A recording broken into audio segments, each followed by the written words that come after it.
All right, guys, week 8 of the NFL season is here, and as always, every week I'm gonna be doing my weekly picks. Last week I did terrible. I think I was like 5-8. A lot of different upsets, a lot of different teams that I did not expect to win.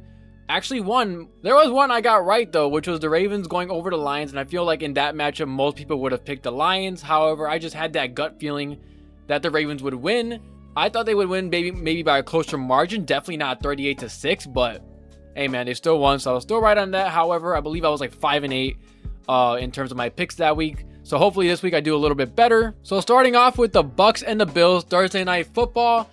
Bills coming off a terrible loss against the New England Patriots, who are not the same Patriots as before. They are probably the worst Patriots team I've seen in my lifetime, and they've lost to that team. The Bills have been struggling lately, and also the Bucks too lost to the Falcons. It was like a low-scoring game of 13-10.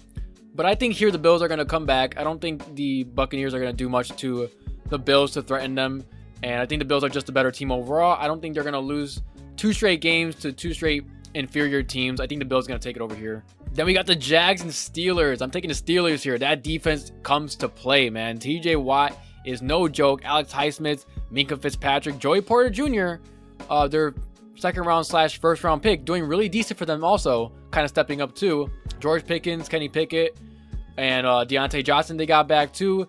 Jalen Warren, Najee Harris, not a fan of still, but the team is kind of turning a different direction now. I believe they're now 5-2 or 4-2 right now, so they're doing pretty decent. But yeah, I'm gonna take the Steelers here over the Jags. I just like their defense better, and yes, the Jags are pretty good, so this could kind of go either way. But I am gonna just take defense here, and I think the Steelers defense is just that much more better than the Jags and their offense. Going on to the Jets and Giants, a battle of New York. Give me the Jets here, and even if this is Zach Wilson, this defense is still really good. Once again, defense, man. And especially their defense is really good, really solid. Nothing crazy, but they're still, I believe, top 10. And the Giants are just, they're the Giants. I mean, they have Tyrod Taylor there, who is playing better than Daniel Jones. I wouldn't really say for sure if he is, in general, better than Daniel Jones, but keep in mind, he's 34 years old, guys. He's a 13-year veteran in this league. Saquon Barkley, coming off a couple injuries, his ankle injury, and I believe he hyperextended his elbow too. So I don't think they're going to threaten the New York Jets, even if they are led by Zach Wilson, who Zach Wilson has been playing pretty solid as of late. I think it's going to continue on here, and I think the Jets, who just beat, I believe, the Eagles 2 weeks prior, not last week because they had a bye, but they did beat the Eagles, who beat the Dolphins. So, I mean, that counts for something, right? I think they're going to beat the Giants here. Moving on to the Texans and Panthers. I kind of have this gut feeling again where I don't want to, because I feel like the Panthers could pull this off against the Texans, and I would rather not, considering that I'm a Bears fan and I want the Panthers to lose as many games as possible for just this season so we can secure the #1 overall pick.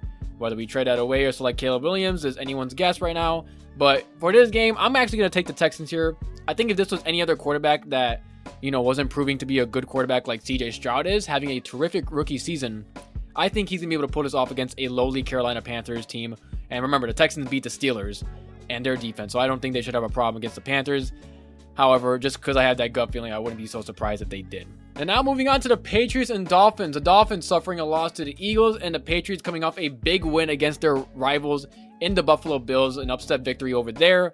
However, I believe that's short-lived. It's kind of one of those any given Sunday type games where, a lot of those last week. But give me the Dolphins here. They're just a red-hot team. And yes, I know they got absolutely beat down by the Eagles and their defense, but the Patriots are nothing like the Eagles. And I think the Dolphins are going to bounce back here and destroy the Patriots. Falcons versus Titans. Ryan Tannehill not starting this week. Actually, they're doing something that has almost never been seen before, which is starting 2 quarterbacks. Malik Willis and Will Levis, I believe that's how you say it. Will Levis. Both of those quarterbacks are going to play. I don't know why they won't just commit to one guy. Are they just equally that bad? Not too sure here. I'm not sold on either one of those guys, and so this game could really go either way. However, I am going to give it to the Titans because I do feel like they are just a better team overall, and I do not like Desmond Ridder. He has been playing absolutely terrible. He fumbled the ball 3 times, only scored 13 points, and the opposing team only scored 10. So it's not like, the Falcons won because of Desmond Ridder. They kind of won in spite of him, to be honest. Moving on to the Vikings and Packers here. The Vikings coming off a major upset versus the 49ers in primetime. Oh my goodness, Kirk Cousins finally winning a primetime game? What is this season? I can't believe it, but whatever, man. Vikings are 2-0 since putting Justin Jefferson on IR. I don't know if that means anything. I don't know if that is a sign of things to come. I don't know what that is all about, but nonetheless, they are 3-4 in the season so far, going against the Green Bay Packers, who have been struggling. The Packers, coming off a bye week, lose to the Broncos, man. Oh my goodness. Jordan Love, Matt LaFleur, the two biggest struggling people on the team, I would say, in my opinion. And I think it's going to continue here. I'm not just saying this because I am a Bears fan who hates the Packers. I genuinely think that right now the Vikings are the hotter team. And yes, could this go either way? Yes, because at the end of the day, it's a division matchup. But I think the Vikings here are the better team. And judging on the spread here, I'm guessing that they're playing in Lambeau, and I'm not really sure that matters anymore.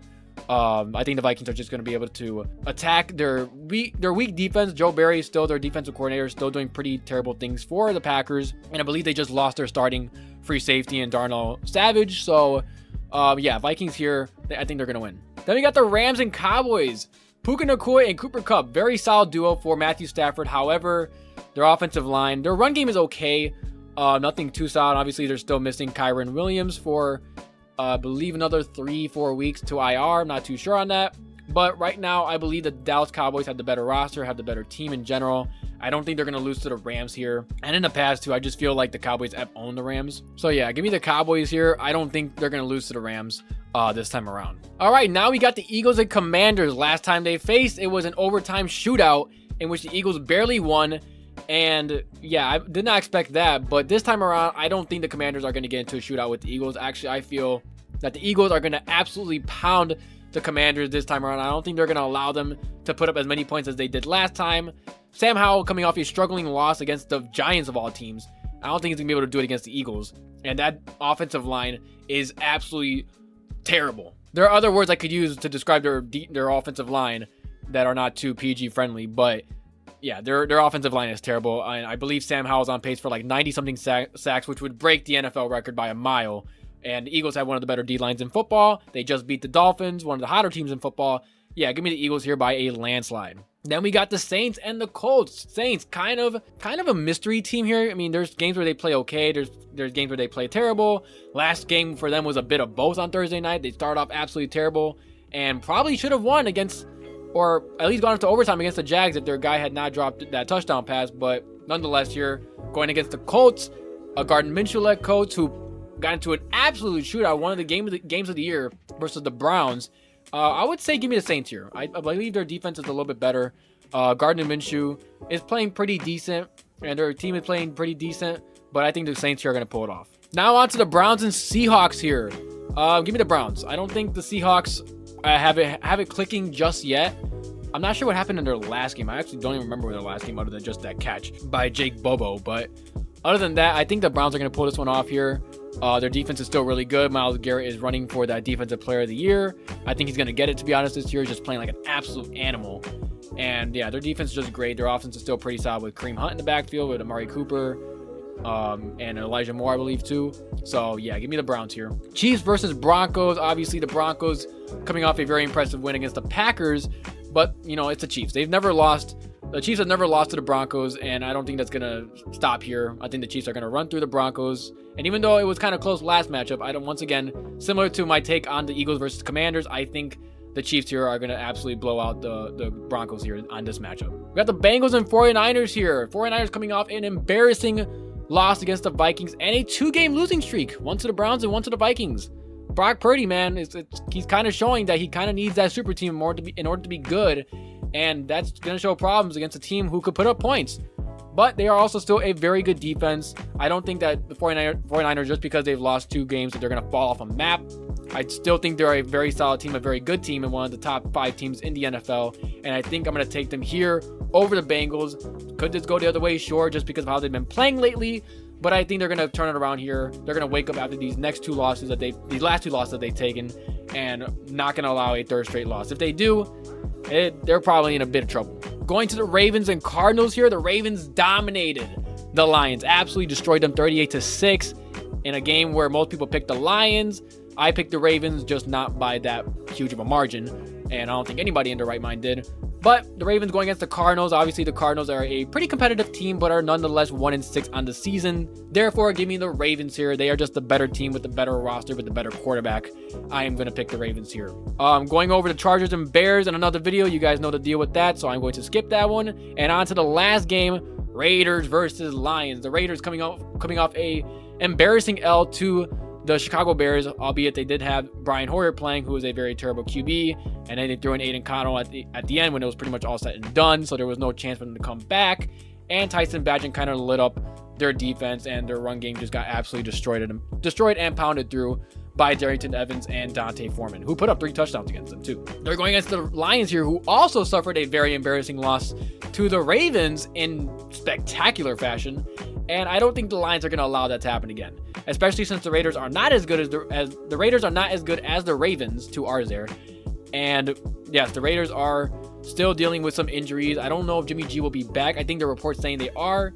And even so, he's coming off a back injury, so I'm not so sure he'll be 100%. Give me the Lions here. I think the Lions are going to bounce back here in a much better fashion.